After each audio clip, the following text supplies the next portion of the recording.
श्रीशिवप्रदोषस्तोत्राष्टकम्। सत्यं ब्रवीमि परलोकहितं ब्रवीमि, सारं ब्रवीम्युपनिषद्धृदयं ब्रवीमि। संसारमुल्बणमसारमवाप्य जन्तोः, सारोऽयमीश्वरपदाम्बुरुहस्य सेवा। येनार्चयन्ति गिरिशं समये प्रदोषे, येनार्चितं शिवमपि प्रणमन्ति चान्ये। एतत्कथां श्रुतिपुटैर्न पिबन्ति मूढास्, ते जन्म जन्मसु भवन्ति नरा दरिद्राः। ये वै प्रदोषसमये परमेश्वरस्य, कुर्वन्त्यनन्यमनसोऽङ्घ्रिसरोजपूजाम्। नित्यं प्रवृद्धधनधान्यकलत्रपुत्र, सौभाग्यसम्पदधिकास्त इहैव लोके। कैलासशैलभुवने त्रिजगज्जनित्रीं, गौरीं निवेश्य कनकाचितरत्नपीठे। नृत्यं विधातुमभिवाञ्छति शूलपाणौ, देवाः प्रदोषसमयेऽनु भजन्ति सर्वे। वाग्देवी धृतवल्लकी शतमुखो, वेणुं दधत्पद्मजस्। ताल्लो निद्रकरो रमा भगवती, गेयप्रयोगान्विता। विष्णुः सान्द्रमृदङ्गवादनपटुर्देवाः समन्ताः स्थिताः। सेवन्ते तमनुप्रदोषसमये, देवं मृडानीपतिम्। गन्धर्वयक्षपतगोरगसिद्धसाध्य, विद्याधरामरवराप्सरसां गणाश्च। येऽन्ये त्रिलोकनिलया सह भूतवर्गाः, प्राप्ते प्रदोषसमये हरपार्श्वसंस्थाः। अतः प्रदोषे शिव एक एव, पूज्योऽथ नान्ये हरिपद्मजाद्याः। तस्मिन् महेशे निधिनेज्यमाने, सर्वे प्रसीदन्ति सुराधिनाथाः। एष ते तनयः पूर्व जन्मनि ब्राह्मणोत्तमः, प्रतिग्रहैर्वयोनिन्ये न दानाद्यैः सुकर्मभिः। अतो दारिद्र्यमापन्नः पुत्रस्ते द्विजभामिनी, तद्दोषपरिहारार्थं शरणां यातु शङ्करम्। सत्यं ब्रवीमि परलोकहितं ब्रवीमि, सारं ब्रवीम्युपनिषद्धृदयं ब्रवीमि। संसारमुल्बणमसारमवाप्य जन्तोः, सारोऽयमीश्वरपदाम्बुरुहस्य सेवा। येनार्चयन्ति गिरिशं समये प्रदोषे, येनार्चितं शिवमपि प्रणमन्ति चान्ये। एतत्कथां श्रुतिपुटैर्न पिबन्ति मूढास्, ते जन्म जन्मसु भवन्ति नरा दरिद्राः। ये वै प्रदोषसमये परमेश्वरस्य, कुर्वन्त्यनन्यमनसोऽङ्घ्रिसरोजपूजाम्। नित्यं प्रवृद्धधनधान्यकलत्रपुत्र, सौभाग्यसम्पदधिकास्त इहैव लोके। कैलासशैलभुवने त्रिजगज्जनित्रीं, गौरीं निवेश्य कनकाचितरत्नपीठे। नृत्यं विधातुमभिवाञ्छति शूलपाणौ, देवाः प्रदोषसमयेऽनु भजन्ति सर्वे। वाग्देवी धृतवल्लकी शतमुखो, वेणुं दधत्पद्मजस्। ताल्लो निद्रकरो रमा भगवती, गेयप्रयोगान्विता। विष्णुः सान्द्रमृदङ्गवादनपटुर्देवाः समन्ताः स्थिताः। सेवन्ते तमनुप्रदोषसमये, देवं मृडानीपतिम्। गन्धर्वयक्षपतगोरगसिद्धसाध्य, विद्याधरामरवराप्सरसां गणाश्च। येऽन्ये त्रिलोकनिलया सह भूतवर्गाः, प्राप्ते प्रदोषसमये हरपार्श्वसंस्थाः।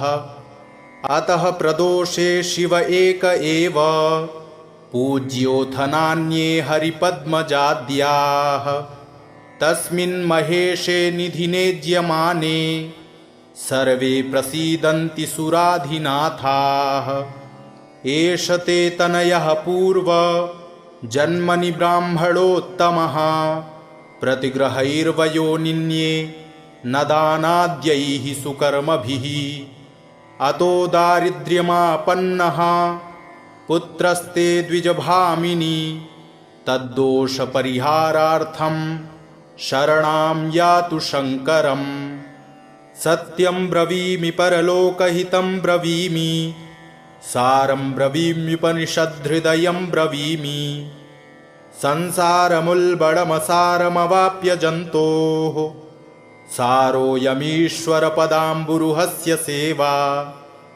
येनार्चयन्ति गिरिशं समये प्रदोषे येनार्चितं शिवमपि प्रणमन्ति चान्ये एतत्कथां श्रुतिपुटैर्न पिबन्ति मूढास् ते जन्म जन्मसु भवन्ति नरा दरिद्राः ये वै प्रदोषसमये परमेश्वरस्य कुर्वन्त्यनन्यमनसोऽङ्घ्रिसरोजपूजाम् नित्यं प्रवृद्धधनधान्यकलत्रपुत्र सौभाग्यसम्पदधिकास्त इहैव लोके कैलासशैलभुवनेत्रिजगज्जनित्रीं गौरीं निवेश्य कनकाचितरत्नपीठे नृत्यं विधातुमभिवाञ्छति शूलपाणौ देवाः प्रदोषसमयेऽनु भजन्ति सर्वे वाग्देवी धृतवल्लकी शतमुखो वेणुं दधत्पद्मजस्ताल्लो निद्रकरो रमा भगवती गेयप्रयोगान्विता विष्णुः सान्द्रमृदङ्गवादनपटुर्देवाः समन्तास्थिताः सेवन्ते तमनुप्रदोषसमये देवं मृडानीपतिम् गन्धर्वयक्षपतगोरगसिद्धसाध्य विद्याधरामरवराप्सरसां गणाश्च येऽन्ये त्रिलोकनिलया सह भूतवर्गाः प्राप्ते प्रदोषसमये हरपार्श्वसंस्थाः अतः प्रदोषे शिव एक एव पूज्योऽथ नान्ये हरिपद्मजाद्याः तस्मिन् महेशे निधिनेज्यमाने सर्वे प्रसीदन्ति सुराधिनाथाः एष ते तनयः पूर्व जन्मनि ब्राह्मणोत्तमः प्रतिग्रहैर्वयोनिन्ये न दानाद्यैः सुकर्मभिः अतो दारिद्र्यमापन्नः पुत्रस्ते द्विजभामिनी तद्दोषपरिहारार्थं शरणां यातु शङ्करम् सत्यं ब्रवीमि परलोकहितं ब्रवीमि सारं ब्रवीम्युपनिषद्धृदयं ब्रवीमि संसारमुल्बणमसारमवाप्य जन्तोः सारोऽयमीश्वरपदाम्बुरुहस्य सेवा येनार्चयन्ति गिरिशं समये प्रदोषे येनार्चितं शिवमपि प्रणमन्ति चान्ये एतत्कथां श्रुतिपुटैर्न पिबन्ति मूढास् ते जन्म जन्मसु भवन्ति नरा दरिद्राः ये वै प्रदोषसमये परमेश्वरस्य कुर्वन्त्यनन्यमनसोऽङ्घ्रिसरोजपूजाम् नित्यं प्रवृद्धधनधान्यकलत्रपुत्र सौभाग्यसम्पदधिकास्त इहैव लोके कैलासशैलभुवनेत्रिजगज्जनित्रीं गौरीं निवेश्य कनकाचितरत्नपीठे नृत्यं विधातुमभिवाञ्छति शूलपाणौ देवाः प्रदोषसमयेऽनु भजन्ति सर्वे वाग्देवी धृतवल्लकी शतमुखो वेणुं दधत्पद्मजस्ताल्लो निद्रकरो रमा भगवती गेयप्रयोगान्विता विष्णुः सान्द्रमृदङ्गवादनपटुर्देवाः समन्ताः स्थिताः सेवन्ते तमनुप्रदोषसमये देवं मृडानीपतिम् गन्धर्वयक्षपतगोरगसिद्धसाध्य विद्याधरामरवराप्सरसां गणाश्च येऽन्ये त्रिलोकनिलया सह भूतवर्गाः प्राप्ते प्रदोषसमये हरपार्श्वसंस्थाः अतः प्रदोषे शिव एक एव पूज्योऽथ नान्ये हरिपद्मजाद्याः तस्मिन् महेशे निधिने ज्यमाने सर्वे प्रसीदन्ति सुराधिनाथाः एष ते तनयः पूर्व जन्मनि ब्राह्मणोत्तमः प्रतिग्रहैर्वयोनिन्ये न दानाद्यैः सुकर्मभिः अतो दारिद्र्यमापन्नः पुत्रस्ते द्विजभामिनी तद्दोषपरिहारार्थं शरणां यातु शङ्करम् सत्यं ब्रवीमि परलोकहितं ब्रवीमि सारं ब्रवीम्युपनिषद्धृदयं ब्रवीमि संसारमुल्बणमसारमवाप्य जन्तोः सारोऽयमीश्वरपदाम्बुरुहस्य सेवा येनार्चयन्ति गिरिशं समये प्रदोषे येनार्चितं शिवमपि प्रणमन्ति चान्ये एतत्कथां श्रुतिपुटैर्न पिबन्ति मूढास्ते जन्म जन्मसु भवन्ति नरादरिद्राः ये वै प्रदोषसमये परमेश्वरस्य कुर्वन्त्यनन्यमनसोऽङ्घ्रिसरोजपूजाम् नित्यं प्रवृद्धधनधान्यकलत्रपुत्र सौभाग्यसम्पदधिकास्त इहैव लोके कैलासशैलभुवनेत्रिजगज्जनित्रीं गौरीं निवेश्य कनकाचितरत्नपीठे नृत्यं विधातुमभिवाञ्छति शूलपाणौ देवाः प्रदोषसमयेनु भजन्ति सर्वे वाग्देवी धृतवल्लकी शतमुखो वेणुं दधत्पद्मजस्ताल्लो निद्रकरो रमा भगवती गेयप्रयोगान्विता विष्णुः सान्द्रमृदङ्गवादनपटुर्देवाः समन्ताः स्थिताः सेवन्ते तमनुप्रदोषसमये देवं मृडानीपतिम् गन्धर्वयक्षपतगोरगसिद्धसाध्य विद्याधरामरवराप्सरसां गणाश्च येऽन्ये त्रिलोकनिलया सह भूतवर्गाः प्राप्ते प्रदोषसमये हरपार्श्वसंस्थाः अतः प्रदोषे शिव एक एव पूज्योऽथ नान्ये हरिपद्मजाद्याः तस्मिन् महेशे निधिने ज्यमाने सर्वे प्रसीदन्ति सुराधिनाथाः एष ते तनयः पूर्व जन्मनि ब्राह्मणोत्तमः प्रतिग्रहैर्वयोनिन्ये न दानाद्यैः सुकर्मभिः अतो दारिद्र्यमापन्नः पुत्रस्ते द्विजभामिनी तद्दोषपरिहारार्थं शरणां यातु शङ्करम्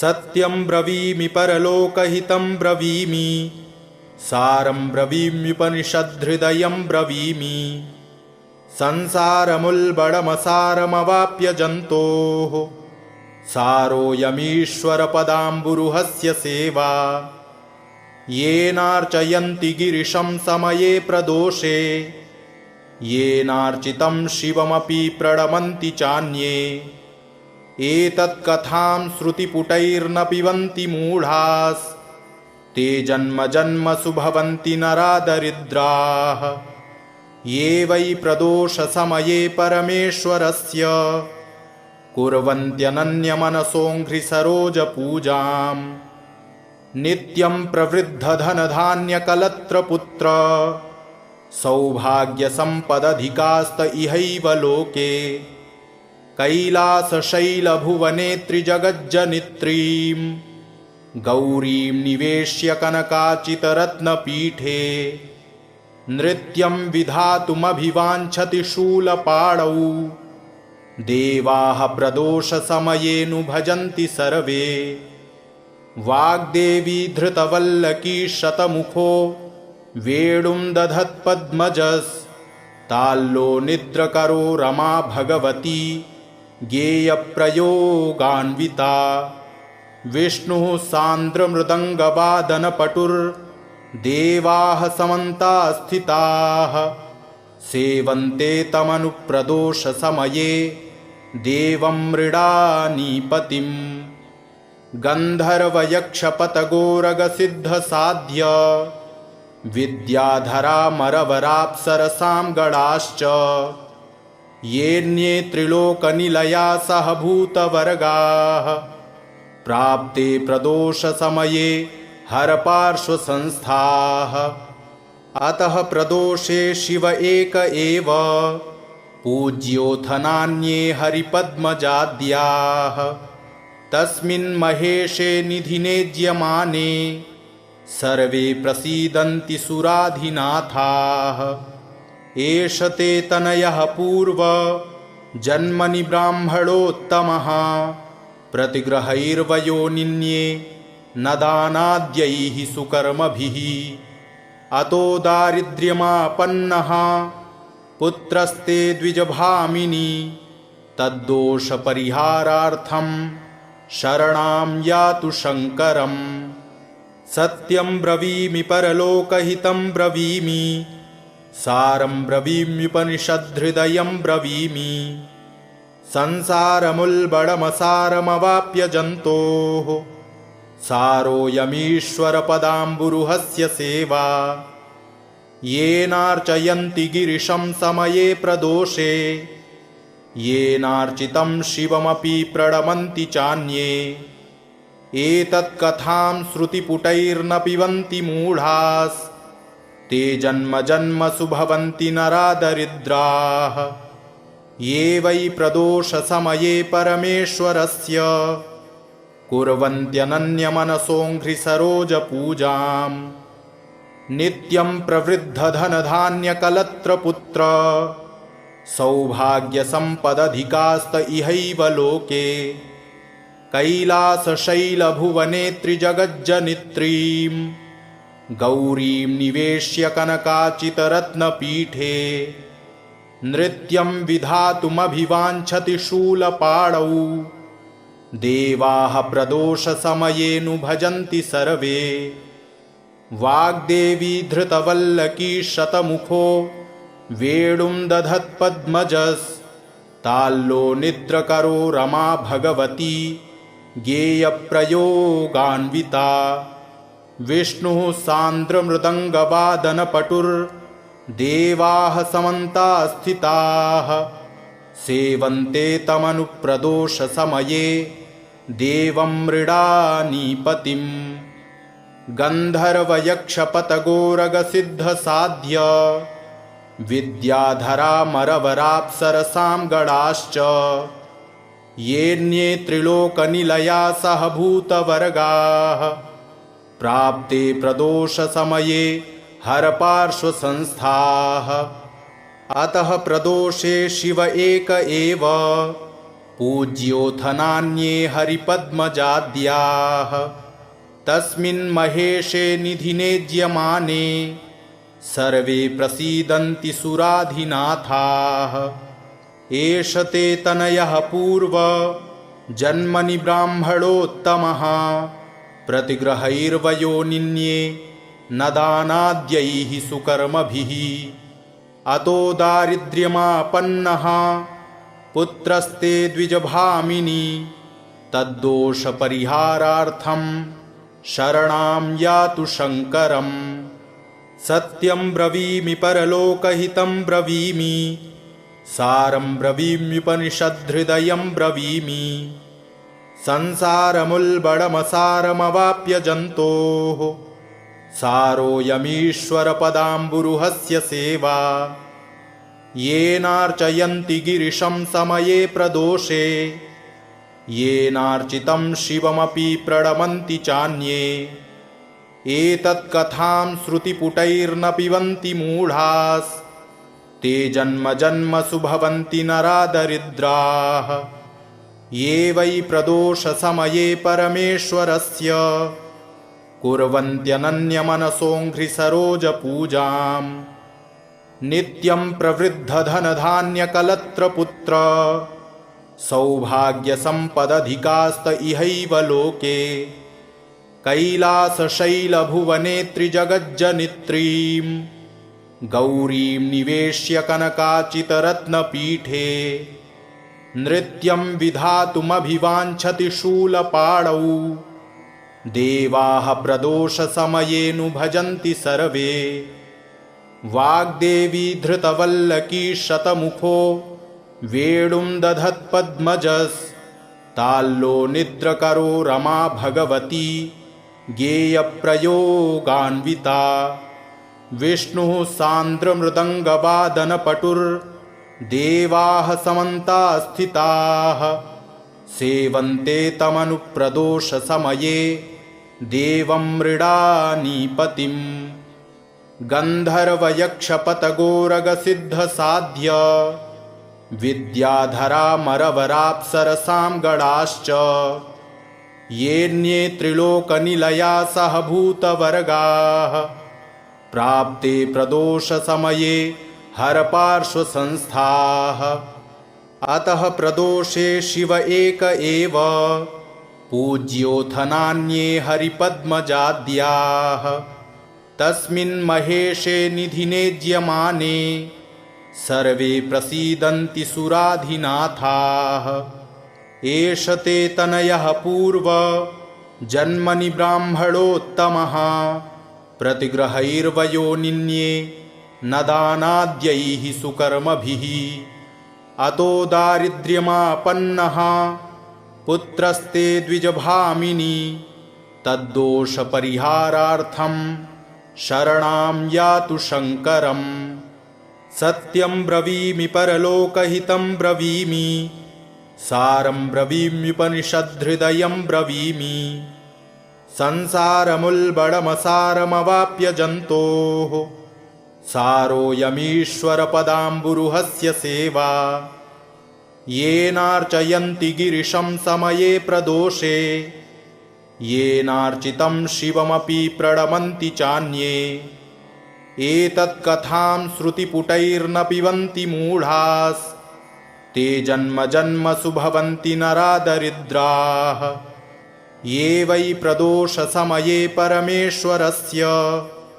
कुर्वन्त्यनन्यमनसोऽङ्घ्रिसरोजपूजाम् नित्यं प्रवृद्धधनधान्यकलत्रपुत्र सौभाग्यसम्पदधिकास्त इहैव लोके कैलासशैलभुवने त्रिजगज्जनित्रीं गौरीं निवेश्य कनकाचितरत्नपीठे नृत्यं विधातुमभिवाञ्छति शूलपाणौ देवाः प्रदोषसमयेनु भजन्ति सर्वे वाग्देवी धृतवल्लकी शतमुखो वेणुं दधत्पद्मजस्ताल्लो निद्रकरो रमा भगवती गेयप्रयोगान्विता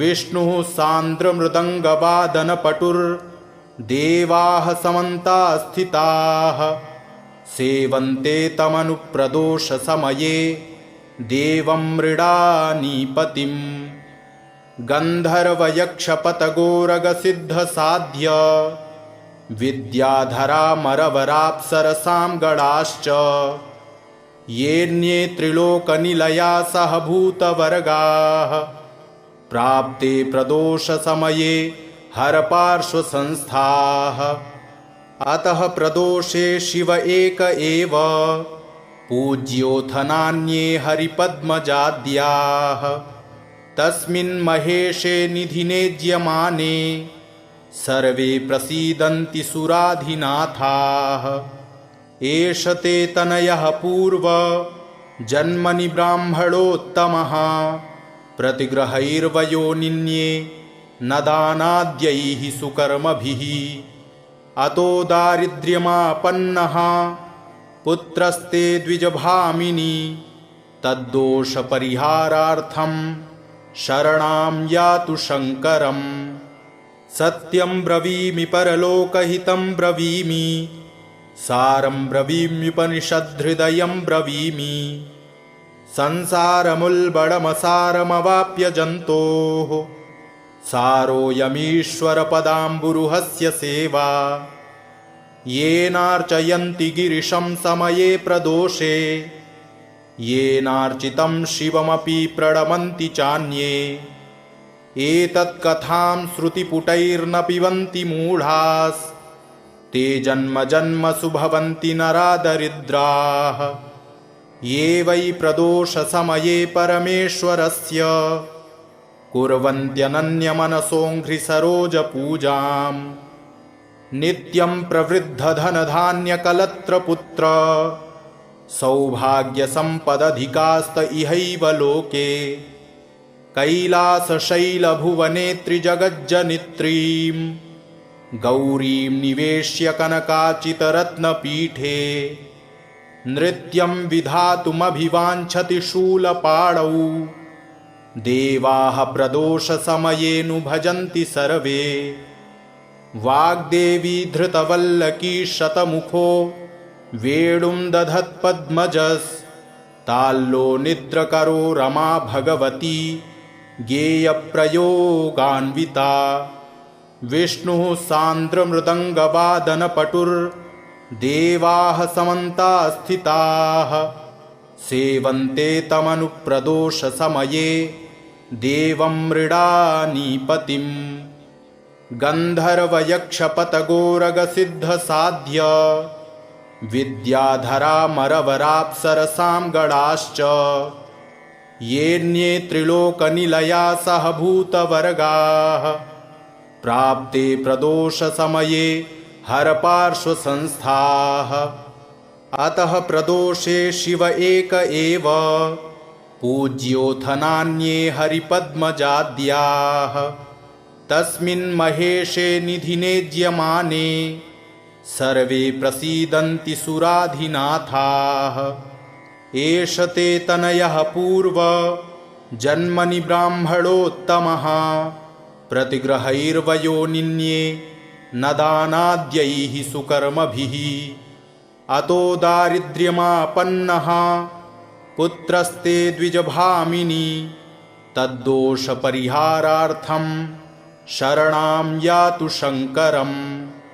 सत्यं ब्रवीमि परलोकहितं ब्रवीमि सारं ब्रवीम्युपनिषद्धृदयं ब्रवीमि संसारमुल्बणमसारमवाप्य जन्तोः सारोऽयमीश्वरपदाम्बुरुहस्य सेवा येनार्चयन्ति गिरिशं समये प्रदोषे येनार्चितं शिवमपि प्रणमन्ति चान्ये एतत्कथां श्रुतिपुटैर्न पिबन्ति मूढास् ते जन्म जन्मसु भवन्ति नरा दरिद्राः ये वै प्रदोषसमये परमेश्वरस्य कुर्वन्त्यनन्यमनसोऽङ्घ्रिसरोजपूजाम् नित्यं प्रवृद्धधनधान्यकलत्रपुत्र सौभाग्यसम्पदधिकास्त इहैव लोके कैलासशैलभुवने त्रिजगज्जनित्रीं गौरीं निवेश्य कनकाचितरत्नपीठे नृत्यं विधातुमभिवाञ्छति शूलपाणौ देवाः प्रदोषसमयेऽनु भजन्ति सर्वे वाग्देवी धृतवल्लकी शतमुखो वेणुं दधत्पद्मजस्ताल्लो निद्रकरो रमा भगवती गेयप्रयोगान्विता विष्णुः सान्द्रमृदङ्गवादनपटुर्देवाः समन्ताः स्थिताः सेवन्ते तमनुप्रदोषसमये देवं मृडानीपतिम् गन्धर्वयक्षपतगोरगसिद्धसाध्य विद्याधरामरवराप्सरसां गणाश्च येऽन्ये त्रिलोकनिलया सह भूतवर्गाः प्राप्ते प्रदोषसमये हरपार्श्वसंस्थाः। अतः प्रदोषे शिव एक एव पूज्योऽथ नान्ये हरिपद्मजाद्याः। तस्मिन् महेशे निधिने ज्यमाने सर्वे प्रसीदन्ति सुराधिनाथाः। एष ते तनयः पूर्व जन्मनि ब्राह्मणोत्तमः प्रतिग्रहैर्वयोनिन्ये न दानाद्यैः सुकर्मभिः। अतो दारिद्र्यमापन्नः पुत्रस्ते द्विजभामिनी तद्दोषपरिहारार्थं शरणां यातु शङ्करम्। इति श्री स्कन्दप्रोक्तं प्रदोषस्तोत्राष्टकं सम्पूर्णम्।